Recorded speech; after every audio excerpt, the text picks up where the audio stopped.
Assalomu alaykum savatdoshlar. Hozir biz ikkinchi qism, ikkinchi darsning muzokarasini qilamiz.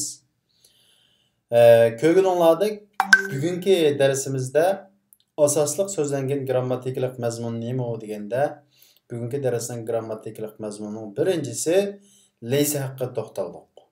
Bugungi darsning grammatikasi laysa haqida bo'ldi. Endi biz ilgirki soatlik darslarimizda birinchi qismda ondan boshqa birinchi qismning oxirgi darslarida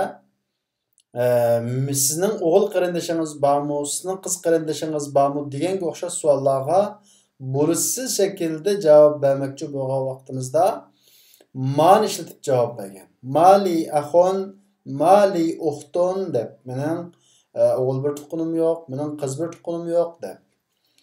O endi ko'p hollarda yo'q degan ma'noda qo'llandi. Endi bizning bugungi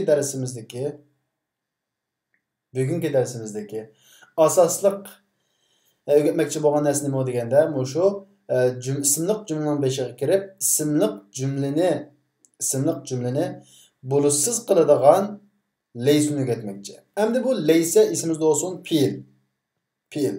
Biz fe'l deganni ish harakatni bildiradigan, uni vaqt hukm bo'lgan so'zni biz fe'l degan. Bu laysa desak emas degan gap.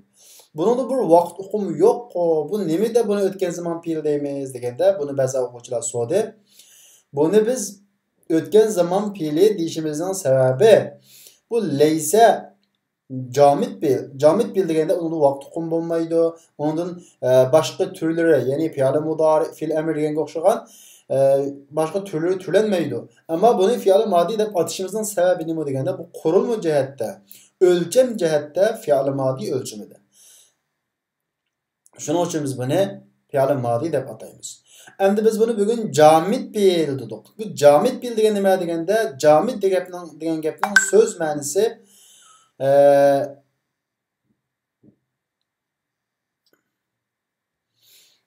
jamid deganning so'z ma'nosi qetib ketgan, to'nglab ketgan degan ma'noda. Ya'ni bu qetib ketgan fe'l, to'nglab ketgan fe'l degan gap. Bu nima degan gap deganda, bu deganlik, ya'ni buningdan mushu holatdan boshqa xil holatda yasig'il olmaydi. Masalan, biz zahaba degan fe'lni topsak, buningdan fe'l mudariqni yasaymiz, yazhabu deb. Fe'l amr, buyruq fe'lni yasaymiz, ammo bu jamid fe'l bo'lg'achqa buningdan faqat boshqasicha yasalmaydi. Faqat fe'l madi yasiladi, chiqadi shu arab tilida qo'llangan bo'yicha uningdan boshqa fe'l mudari qanday qilmaydi, yasalmaydi. Shuning uchun biz buni jamid fe'l, muzlab qolgan, ya'ni shu fe'l madida muzlab ketib qolgan fe'l deb ataymiz. Endi bu fe'l madi deb atagan ekanmiz. Buning birlik va, ikkilik va, ayollik va, ayollik birlik va, ayollik ko'plik va. Biz buni yuqorida so'zlab o'tdik bugungi darsimizda va uni tushuntirib jadval shaklida berdik. Hozir ekranda ko'ringlar shu. Laysa ayollik birlik qo'llandi. Masalan, men deb bir er kishi yo'q chiqarmoqchi bo'lsa, buni birinchi shaxsga kelamiz. Ana lastu bo'ladi. Ana lastu. Endi ismimizda olsun, bu ismliq jumla beshiga keldik, ammo biz buni jumlaning o'rtasiga oldik. Endi buni jumlaning beshiga keladigan bir tarafa, uni keyin so'zlaymiz. Hozir sizlar bilib olganinglar, bu ismliq jumlaga kiradi. Ismliq jumlaga kirib, jumlani bo'lishsiz qiladi. Masalan, men o'quvchi emas demoqchi bo'lsam, ana lastu bi talibin. Ana lastu bi talibin. Men o'quvchi emas. Men o'quvchi emas deganga o'xshagan. Endi buning o o'quvchi emas demoqchi bo'lsak nima deymiz? Huwa laysa bi talibin. Huwa laysa bi talibin deganga o'xshagan. Huwa laysa bi talibin deganga o'xshagan.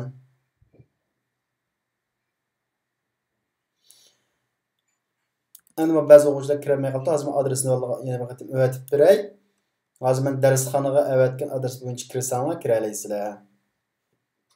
Men hozir darsxonaga avatgan adres bo'yicha kirsanglar, kira olasizlar. Endi So'raydigan savollar bo'lsa so'rasanglar bo'ladi. Endi bu leysa, endi bugungi darsda ko'pincha bir xatolashgan bir nuqta bor.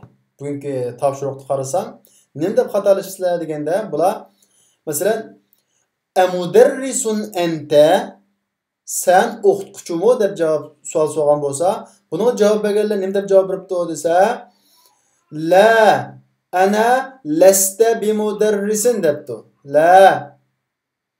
La ana lasta bimudarrisin. Bu anta deb so'ragandan keyin buning kalisiga kelishda anta da lasta bo'ldi deb. Biz javob berganda men bo'lg'achqa, birinchi shaxs bo'lg'achqa, buning birinchi shaxs holatida ana lastu bimudarrisin deb javob beramiz. Biz bunu cevap bergen adamga çok qaraymiz. Ondan başqa bugungi dars tushunmagan mazmunlar bo'lsa, so'rasanglar buning javobini beraman. Agar tushunmagan mazmunlar bo'lmasa, bugungi darsning ikkinchi grammatikalik mazmuniga o'tamiz.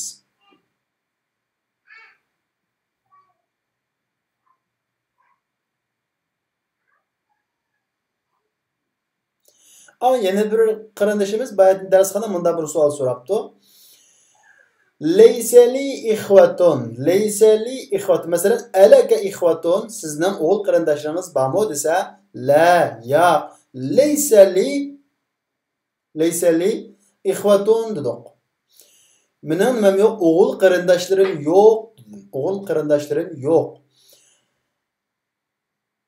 Endi men o'g'il qarindoshlarim yo'q desam, bu yerda nima uchun uchinchi shaxs holatda kelamiz deydi. Chunki biz yo'q demoqchi bo'lgan odam kim u? Ihva, qarindoshlar. Bu uchinchi shaxs bo'lg'achqa, men emas yo'q qilmoqchi bo'lgan, emas demoqchi bo'lganim. Men uchun o'g'il qarindosh emas degan gap, yo'q degan gap. Emas demoqchi bo'lgan deb yo'q chiqarmoqchi bo'lganim, bunisi qilmoqchi bo'lganim men emas. Kim u? Ihva. Unda bo'lgandan keyin albatta ihva degan uchinchi shaxs u. Shunga buningga uchinchi shaxs shaklda laysa akelamiz. Nima uchun ihva ko'plik tursa, nima uchun laysa deb birlik akeldik? Çünkü bu yerda ihva fa'il deymiz. Bu oshkor bo'lg'achqa buni birlik holatda kelsak bo'ladi. Endi hozir biz saboqdashimiz bir savol so'radi. Lastuga tarkib qo'ysak qanday qo'yamiz debdi. Bu laysa degan fe'l shundaqo. Har qanday fe'l bo'ladi ekan, bu fe'lning nimasi bo'ladi?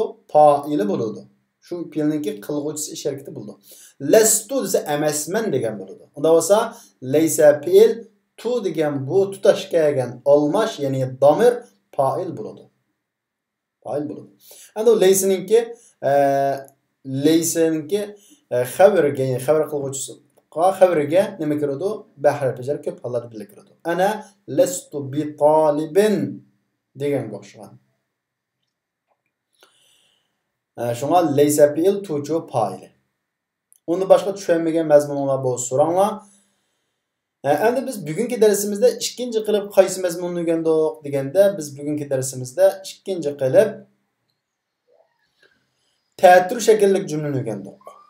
Endi biz ega xabarni o'rgandik. Mubtada xabar, ya'ni bir ism bilan boshlangan jumla ega xabardan tarkib topadi. Muhammadun talibun. Muhammad o'quvchi deganga o'xshaydi. Endi bu igi xabarlik jumlada igi jumlaning nerede keladi? Beshida keladi, xabar jumladan keyin keladi. Endi xabar jumlaning beshida igi jumladan keyin keladigan ahvollar bormi desa, xabar jumladan keyin kelsa, ya jumladan burun kelib, ya'ni xabar mubtadadan igidan burun kelsa bo'ladigan o'rin bor. Xabar mubtadadan ilgari kelishi keskin zurur bo'lgan o'rin bor. Biz bugun xabarningki igidan burun kelsa bo'ladigan bir o'rinni bilamiz. Bir o'rinni o'rganamiz. O qaysi deganda ko'ngillardek oldin biz bu jumlaga tarkib qo'yamiz. Li thalathu akhawatin. Bu jumlaga tarkib qo'ysak, li'ni biz nima deymiz? Xabar muqaddam deymiz. Ilgari kelgan xabar. Asli bu nima? Xabar. Bu ilgari keldi. Shu ilgari kelib qolsa biz bunga ilgari kelgan xabar deb xabar muqaddam deb tarkib qo'yamiz. Igi qaysi? Salathu. Mening 3 qarindashim bor. Belki jumlangiz qaysi 3 qarindosh. Licho xabar. Bu jumlada nima uchun xabar beshida kelib qoldi? Nima uchun salatu degan mubtada keyin keldi desa, qoida shuki, agar xabar jar majrur bo'lib qolsa, mubtadadan ilgirchi kasb bo'ladi. Diqqatda, agar xabar jar majrur deganimiz harfi jar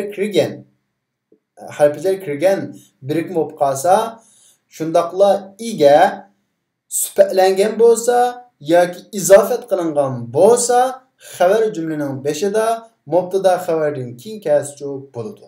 Mana yuqoridagi jumla dal mush qoidaga tushadi. Masalan, li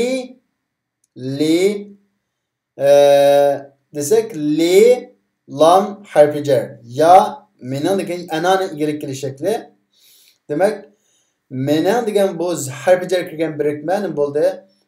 Xabar olganlik uchun shundaqla salasu degan mubtada axawatin degan mudofun ilayhining muzofi bo'lgandan keyin bu vaqtda xabar jumla beshida kasr bo'ladi. Shuning uchun li beshida keldi deymiz. Yig'ib aytgan vaqtimizda xabar shibhi jumla bo'lib qolsa. Shibhi jumla degan nima deganda? Shibhi jumla deganimiz jar majrurni ko'rsatadi. Undan boshqa yana bir so'z men keyin so'zlab beraman.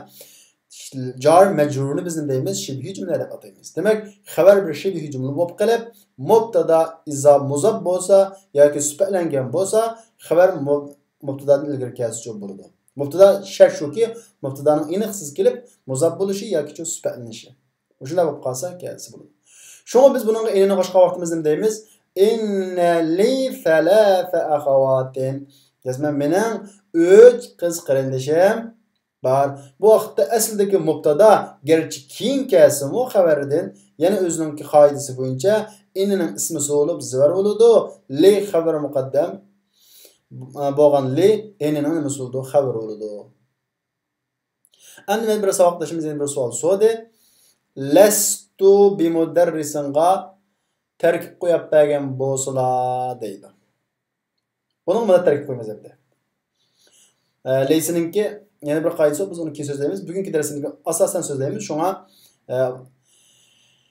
lastu shunday asli lastu bi mudarris. Laysa fi'il, tu'ju fa'ili. Ba harfi jar. Mudarrischu majrur. Yani zir qilingan harf. Lastu bi mudarrisin bo'ldi. Bu jumla kamtik jumla. Asli bu jumlaning to'liq qaysi deganda ana lastu bi mudarrisin. Bu vaqtda bu jumla to'liq bo'ladi. Bu vaqtda bu ana igi bo'ladi, jumla mubtadasi bo'ladi. Lastu fi'il fa'il bo'ladi. Bi mudarrisin ba harfi jar, mudarrisin uchun majrur bo'lib xabarlik o'rinda bo'ladi. Mudarris uchun xabarlik o'rinda bo'ladi. Ya'ni tushunmagan mazmunlar bo'lsa so'ranglar. Bugungi darsimizning muzokarasi agar boshqa tushunmagan mazmunlar bo'lmasa, o'sha oyoqlashida tushunmagan mazmunlar bo'lsa so'ranglar.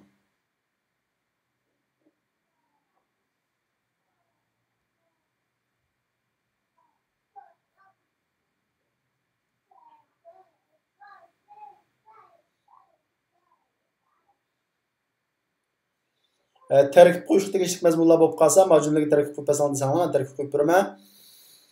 Undan boshqa tushunmagan bugungi darsga aloqador mazmun savollar bo'lib qolsa, so'rasanglar bo'ladi. Am bugun bek ko'p bir savol so'raldi. Tunugun so'raldimi? Mana shu hay degan gap, hay. Hayyuna degan gap. Bu hayyuna degan gap bir muzofun ilayhlik birikma. Asli hayyun kanat mahalla degan gap. Na deganimiz nahnu ulinib keladigan shakli. Anda olsa hayyuna olsa bizning mahallimiz degan bo'ladi. Bu haynama emas. Ko'pincha haynama o'xshab qolsa bu haynama emas. Mendan so'g'aldimi buni haynama shaklida bir so'g'anda qildi bir o'quvchim qarablar bir vaqt qolmay deb javob beribdiman. Keyin qarasam to'pqa hayyina deb shu yovla yozganlarni ko'rib ko'pincha qo'llanmish so'zni so'radi. Hayyuna olsa bu mahallimiz degan bo'ldi. Mesela المسجد الذي في حينا ذو منارة واحدة olsa bizning mahallamizdagi masjid bir munaraliq degan bo'ladi.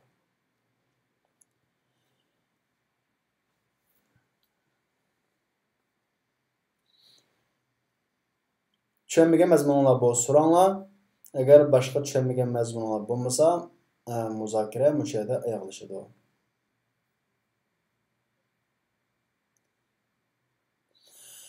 Lastuning ismini ana deb o'ylamdimiz deb so'rabdi. Sizlar degan savoqlashimiz. Mao odatda laysmu mubtada xabarlik jumlaning beshiga kirib, mubtadaning o'zining ismisi, xabarning o'zining xabar qiladigan o'rin bor. Biz uni keyin so'zlaymiz. Hozir so'zlasak buning kalonlar ishib ketadi. Nima degan vaqtda, u vaqtda bu jumlaning butun beshiga keladi. Ana buning xabariga harf jar kirmaydi. Masalan, Leyse Muhammedun taliben de bu vaqtda bu inini eksici bir halet var. Bunun del eksici ismi sipaş xabar üzeri okurdu. Şuna hazır bunun kalanı bunu somay turma. Bugün tutaldı olan leysininki bir bulusuz kıldıqallıqı. Bu adette mubtada xabarının beşiği kirdi qaide boyunca ama bugünkü halde mubtada xabarının o'ttirga kirib bu xabarni qanday qildi? Bulusuz bir cümleni bulusuz qilib, bunun xabariga ba harfi o'lishib keladi degan tushuniladi. Leysinin ismi emas deganda men kelar soatlik yoki bir 2 kundan keyin buning aloqador tafsil etib shu vaqtda so'zlab beraman.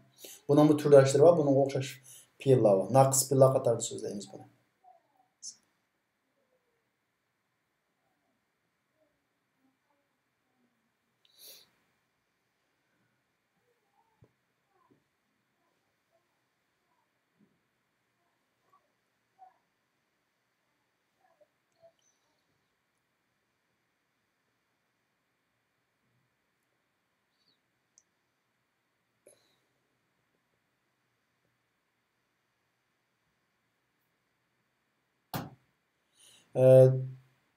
Tushunmagan mazmunlar bo'lsa so'ranglar.